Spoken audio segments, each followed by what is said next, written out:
What's up, STS Nation? Welcome to Surviving the Survivor, the podcast that promises to bring you the very best guests in all of true crime. This is an STS special, remembering Dan Markel 10 years after his murder. Just a quick reminder before we get started, we're going to be covering Donna Adelson's trial in September on our trial channel, so please subscribe to Surviving the Survivor Trials. And don't forget to hit the like button and subscribe to this channel. And a big shout out to our Patreon members who support the show. You can follow STS on all social media platforms, on Twitter at PodcastSTS and on Instagram at Surviving the Survivor. But today's episode is dedicated to Dan Markel and in honor of his family.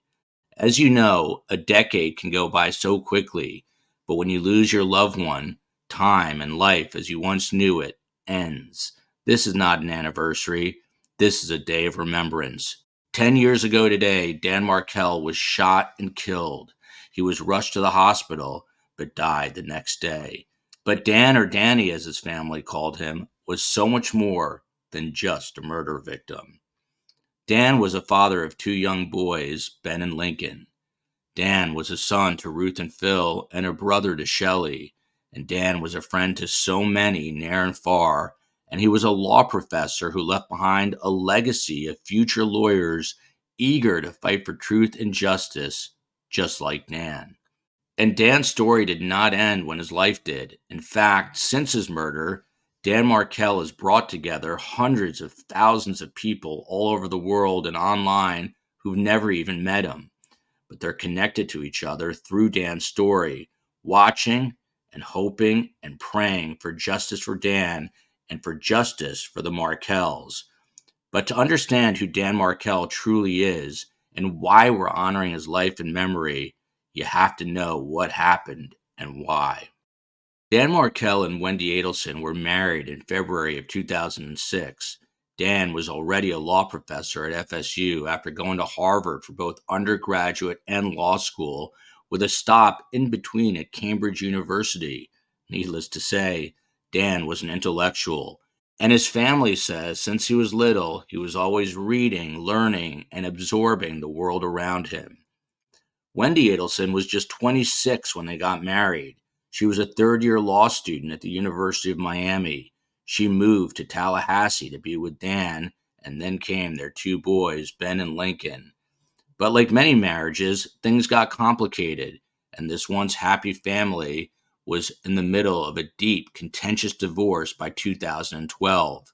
Their divorce was finalized the next year in 2013. Among their issues was a concern that Wendy and her family had about Dan and his commitment to Judaism, with a strong interest in learning more about his faith and raising his boys with a strong Jewish identity. Another issue, location. Dan and Wendy were living in Tallahassee, Florida, here in this home on Trescott Drive. Dan really liked it in Tally. He was a beloved professor who had made a name for himself in the community, and he found it to be a great community to raise his two young boys. But Wendy's family, the Adelsons, not so much. They lived in South Florida, in Miami, and they wanted Wendy and the boys closer to home. Here's what we now know happened. On the morning of July 18, 2014, 10 years ago, Dan Markel dropped his boys off at daycare, went to the gym, and then came back to his home on Trescott Drive. He drove up his driveway and into his garage. Moments later, Dan Markel was shot, point blank, in his car. Not once, but twice. A neighbor heard the gunshots, ran over, and saw Dan, and he called 911. What's going on with him? I don't know. The driver's side window is all bashed in, and he's got blood all over his head. 10 years later, we have more answers. These are the men who were hired to shoot and kill Dan Markel. They lived in Miami Beach and drove up for the job. Luis Rivera, the getaway driver, is serving a 19-year sentence for his cooperation in the case, and Sigfredo Garcia, he was sentenced to life in prison for pulling the trigger, and in Florida that means he's never getting out. We now know the gunmen were hired by Wendy Adelson's brother, Charlie Adelson, a wealthy bachelor and periodontist living the high life in Miami. Charlie Adelson's ex-girlfriend, Catherine Magbanawa, had children with gunman Sigfredo Garcia, and she connected them all. Magbanawa was also convicted for her involvement, and she too is serving life in prison. He was taking your money. Charlie Adelson went on trial just this past year. While he still claims to be innocent, after only 3 hours of deliberations, a jury found him guilty on all charges for the murder of Dan Markel. Then just days later, his own parents, Donna and Harvey Adelson, were stopped on the jetway at Miami International Airport just moments before they were trying to make a run for it with a one-way ticket to Vietnam via Dubai. Don Adelson was then arrested for the murder of Dan Markel. Many call her the mastermind or controlling mother and grandmother behind this tragic murder for hire. Donna Adelson is set to go on trial in 2 months. But as people are waiting and watching, hoping to see justice play out in court, family, friends, and those who know Dan Markel are still grieving and trying to grasp this tremendous loss. While we can't bring Dan Markel back, and there may never be closure for those who knew him, we can honor his life and his memory by remembering what set him apart and reliving the moments that still make those who knew him and love him smile. It's hard to believe that it's been 10 years since Danny Markel was tragically murdered, but here we are on July 19th, the 10-year anniversary of Danny's murder. As I reflect upon 10 years without Danny, it's hard not to just think about what a great person he was. He was a mensch, a really good guy. He was obviously a brilliant legal scholar, a great professor. He helped mold a lot of legal minds in the state of Florida. But what I think Danny would want you to remember him most as was a loving, caring, and great father. Danny cared more about being a father than anything else in this world. And as we reflect upon Danny's life and what his impact was in this world, I think that's what we need to remember, is what a great father he was. If you went to his Facebook page, it was filled with pictures upon pictures of his kids and talking about how great it is to have those kids in his life. So as we come upon July 19th, take a moment, hug your kids a little bit tighter. I know I will. And make sure that you reflect upon Danny and what a great person he was. And to the entire Markel family, you are always in our thoughts. We appreciate all that you do, and we appreciate all who you are. So thank you, and just keep thinking about Danny. Hi, this is Jeremy Cohen, and I appreciate the opportunity to say a few words about my friend Dan Markel on the 10th anniversary of his passing. You know, Danny was such an incredible friend and father and scholar and member of this community here in Tallahassee. And we sure do miss him today and every day. One way I think about Danny a lot is as major events happen, as interesting things are going on around the world, how he would have weighed in. And how you think about it over the last 10 years, the rise of Donald Trump, with the state of the Supreme Court right now, the state of Israel today, and everything that's happening there. You know, he spent a lot of time in Israel and had very strong opinions about the Middle East and a whole lot of things. And I just miss his voice. He always did a good job of speaking his mind, but he also was a great listener. He loved hearing differing perspectives and loved shining a spotlight on other people when they brought up good, interesting points. And I think the world is worse off without his voice and without his role as a thought leader in kind of helping us process and think through everything that's been happening. It's been an eventful last 10 years, and I just hate Danny has not been able to be part of it. So thank you for helping to remember Dan Markel today. Dan Markel was a man of true devotion to his faith. It wasn't just a small thing in his life. Every part of his life was dedicated to his faith. He was dedicated to his children in the same respect. He inspired me to want to be a better man, a better father in that regard. I hope someday his children can truly understand and appreciate just how much he loved them and prioritized them. And Dan introduced me to my law partner shortly before he was murdered, which is hard to believe. It's been almost 10 years now. But my law partner is like a brother to me, an uncle to my children. So thank you, Dan, and thank you for this chance to speak about him. Danny Markel was an amazing and loyal friend. I was lucky to have him in my life as a classmate, a confidant, and a hard truth advisor.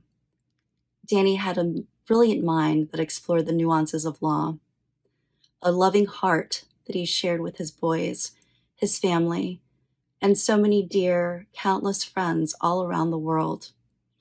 And his spirit lives on in his boys and in so many of us today. I can't believe it's been 10 years since he was taken from us. It feels like yesterday sometimes, and other days it feels like an eternity. There are still moments when I see someone out of the corner of my eye and I think, oh, it's Danny, or I want to share something with him, or I'd love to talk about how our respective boys have grown up over the years. I still miss him. In these 10 years, so much life has been lived, so much life that Danny was denied. Danny's family and friends have been waiting patiently these 10 years for everyone involved to be brought to justice. Such callous disregard for life, such premeditated, cold-blooded actions should never be viewed as inconsequential and something that could be repeated. I'm so grateful to the state attorney's office and everyone working toward justice in this case, for all the podcasters and media who share Danny's story, and for all the members of the public who've listened to Danny's story and have taken it and held it close to their own hearts. Danny was an amazing father, brother, son, and friend. Thank you for keeping his memory alive and keeping the quest for justice for Dan going. I'm really grateful to the Markels, to Ruth and to Phil, to Shelley, to Ian Friedman, for allowing us to come together in this way and to recall and to celebrate a friend. I should also say that there, funny things happened on the way to this evening. You know that we're in a different venue, and I'm not sure whether the shuttle bus from the original venue has already arrived with, I'm being told yes, and apparently there's a train from New York City that was meant to get into South Station at 4:30 and has been delayed by 90 minutes, and people are finding one another on that train who are heading in this direction. And the point is heading in this direction and all coming together and being here. So however we arrived and however others will join us, I'm really, really glad that we can come together in this way. Which also means someone was meant to be speaking with some personal words in this spot that I'm now occupying and will hopefully speak at the end of the program. But because I had the honor of knowing Dan all too briefly and in some ways glancingly as fellow alumni of the Dorot Foundation Fellowship in Israel. I'm acknowledging Steve Jacobson over there from Dorot and many Dorot people. The kinds of stories that I have heard so consistently ring so familiar, the ones about conversations that always in some sense were arguments but never threatened friendship. The consistent offers and even insistences of bringing one together with others, both platonically and romantically, and through it all, the amazing and generous and voracious in a generous way, if that makes any sense, if that's not a contradiction in terms, voracious in desirous of creating meaningful conversation and community and Jewish togetherness especially. And afterwards at the dinner, I have a wonderful picture of Dan with his class here at Harvard Hillel against a backdrop that looks exactly like this, because it was when this building was just brand new. And I know that many of you can say many more things from more close knowledge about Dan. I also want to thank Professor Shaya Cohen for being here, our Dean of Undergraduate Education, Dr. Jay Harris, Professor Jay Harris, for being here. And I also want to welcome my colleagues, Rabbi Hirshi Zarchi and Elki Zarchi from Harvard Chabad, where Danny was also very much at home. So thank you for being with us. And it's really a tremendous coming together. Dan Markel meant so much to me. And again, I say it all the time. And there's a debt that I owe in my law partner, Stephen Webster, who isn't here, because we wouldn't exist but for Dan Markel. I don't know what I would be doing, don't know what he would be doing, but this version of us that exists together and love each other, and the brotherhood that we have is a seed that Professor Markel planted and watered. And he did it out of grace. He didn't owe it to me. He didn't know me. I'm not even sure I earned it, but he saw something in me and something that made him believe that I could be a good lawyer when I was just a 1L law student. And so that's who your son was to me personally. That's what he did for me. And in doing that, it's allowed me to help my family, my clients, and my community, and that's all the fruit of the seed that he planted 10 years ago, almost to the day. And so know that I stand in gratitude for what your son did for me, and that I stand ready to lend a hand in whatever way I can, so that there's justice, and most importantly, that his sons know. More important than anything else to me is that his sons know that they had an amazing dad. And the last thing I say is, at FSU Law, every professor had their law review articles, their degrees. That's what was on the door of all the professors, not Professor Markel. Professor Markel had drawings that his son made from the top of the door to the bottom. So this wasn't two drawings. It was the top of the door all the way to the bottom was the drawings that his son made. And I'm sure they're great artists now, but we weren't talking about Picasso's, right? We weren't talking about those kind of drawings. But to him, they were clearly each an individual Picasso, because that's what he wanted everybody to see when you came to his door. Not his degrees, his son's drawings in color. And so that's who he was. Hi, Jason Solomon. Just wanting to share some thoughts about Dan Markel.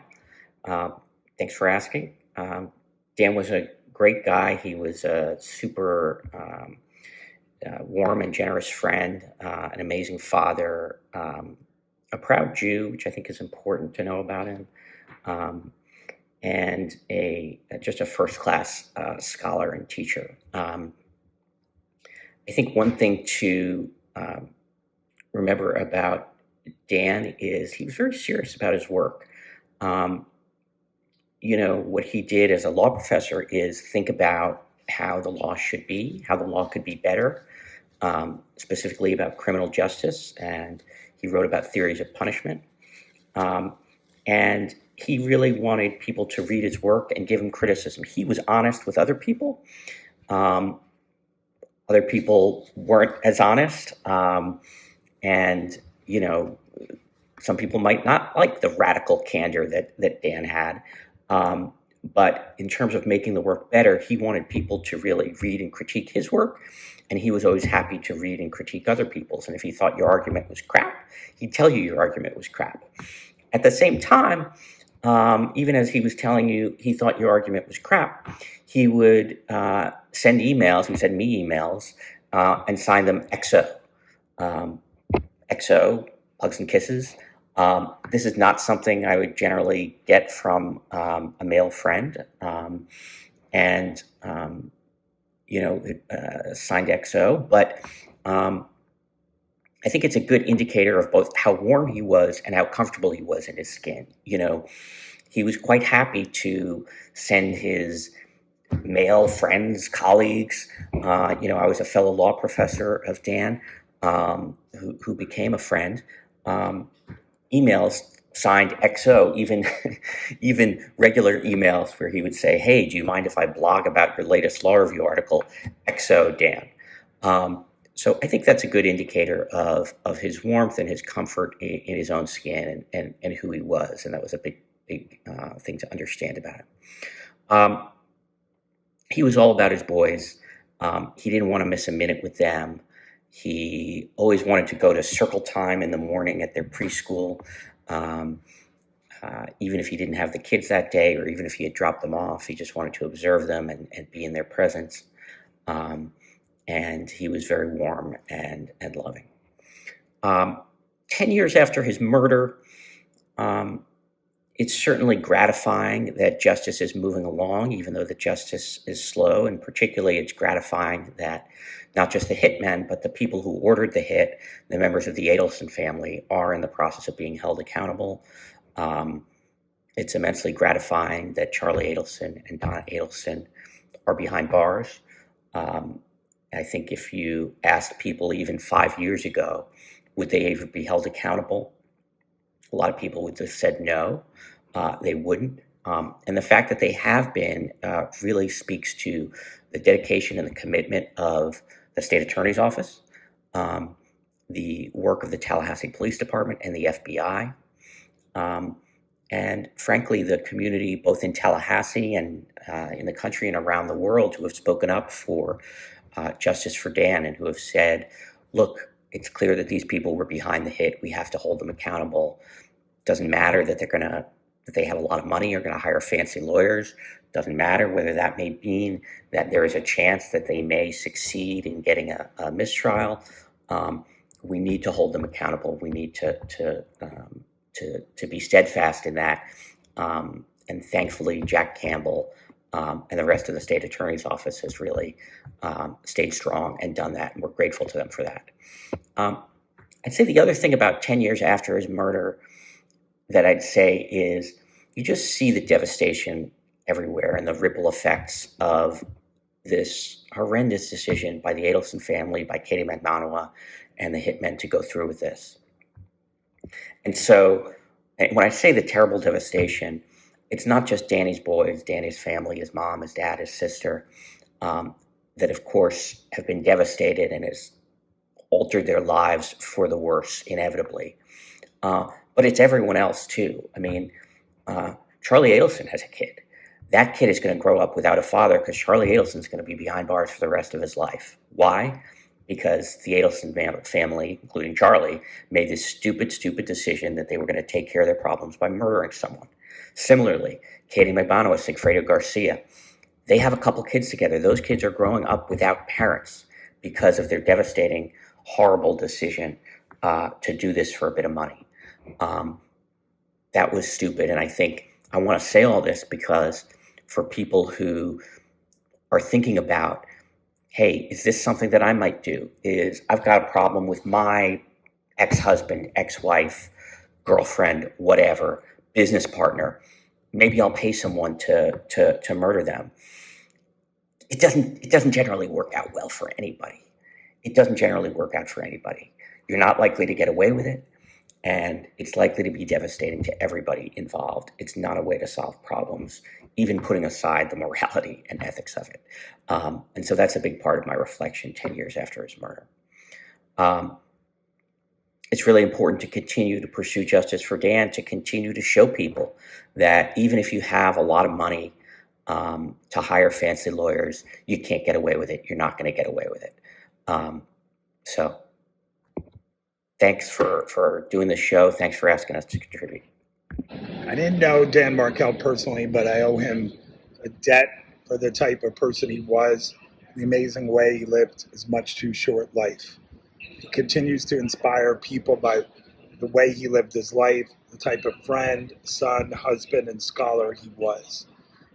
And not to mention father, which is something that he really relished in doing more than anything, and which we keep hearing how phenomenal and exceptional of a dad he was.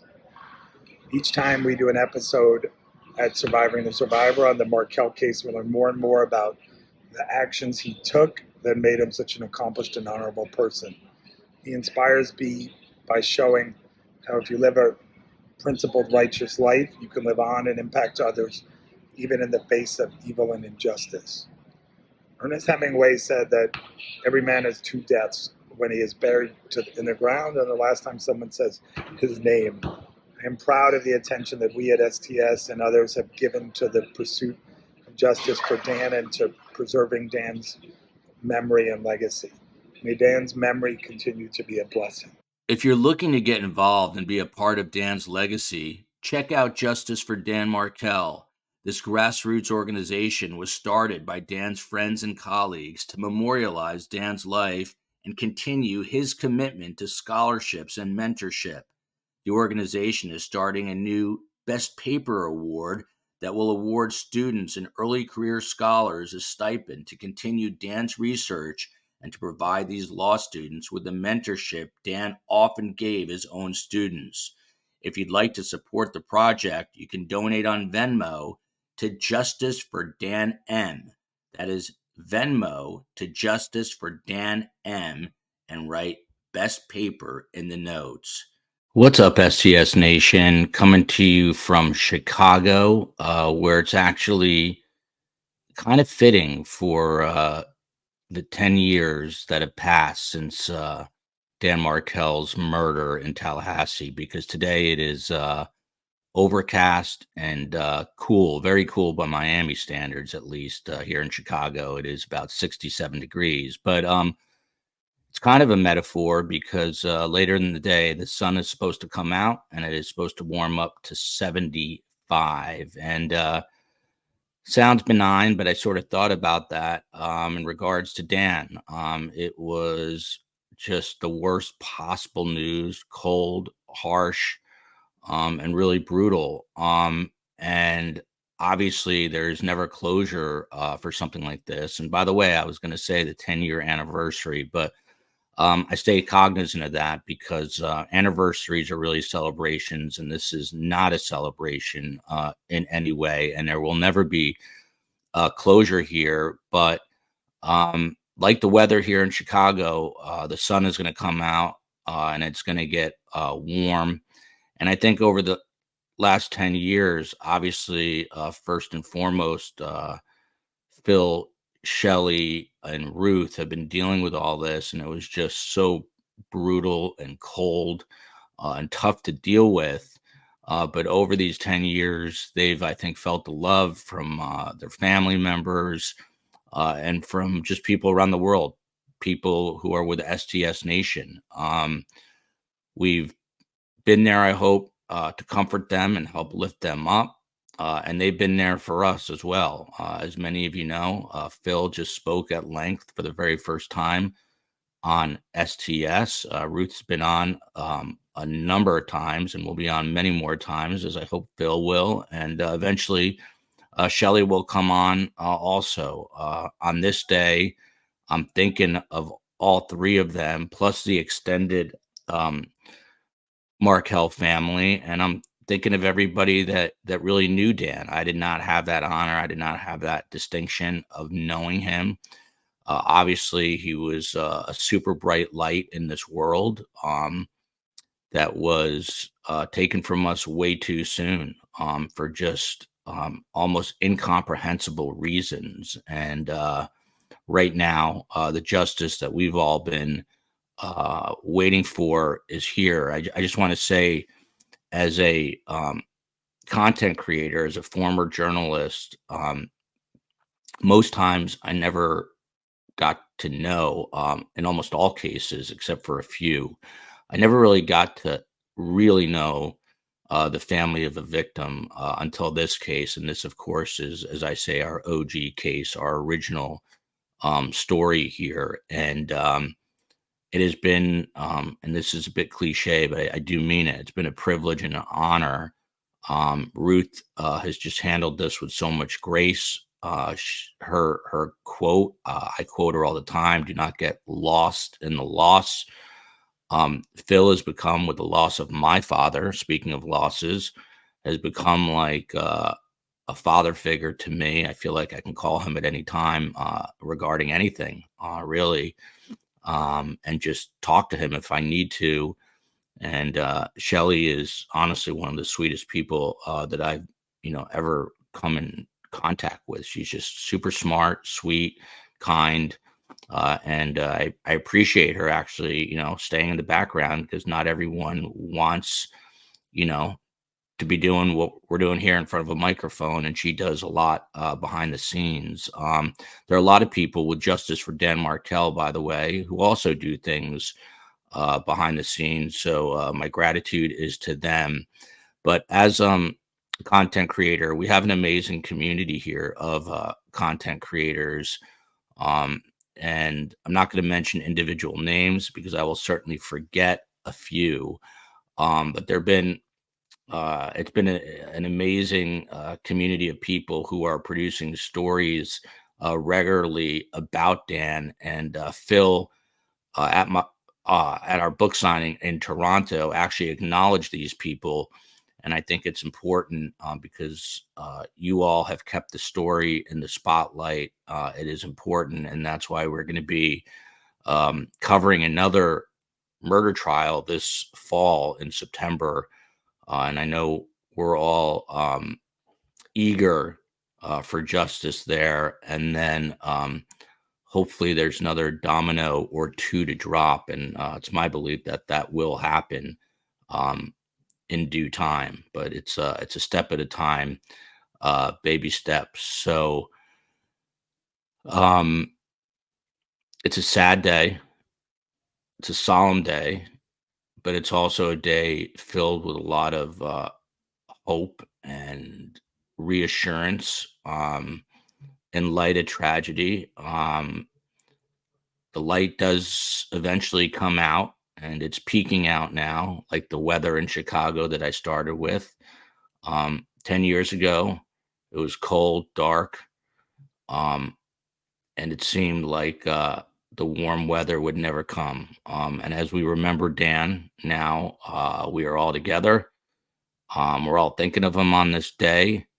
We have each other's warmth and comfort, and that's what we do as good human beings. And coming together is so important. There's so many other victims who either watch Surviving the Survivor or victims of victims. Families of victims. And I just want to say that this has made me hyper aware of all of you as well. This one story, that there is that ripple effect with victims. It is not just the person who is killed or murdered, it's all the family members surrounding them. A couple law enforcement agents have referred to it as kind of a ripple. If you toss a pebble into a pond, that ripple effect. And so today, not only am I thinking about Dan Markel, of course, but I'm thinking of, again, Ruth, Phil, Shelley, but I'm also thinking of all of you who are with STS Nation, who may be victims of violent crime yourselves, who may be suffering silently, going through difficult times. We're here for each other, here to lean on each other, and love you all. And let's keep Dan in our thoughts and prayers, not only today, but moving forward. Love you, America. Love you, Tallahassee. Love you, Dan Markel. Love you, Ruth, Phil, and Shelley.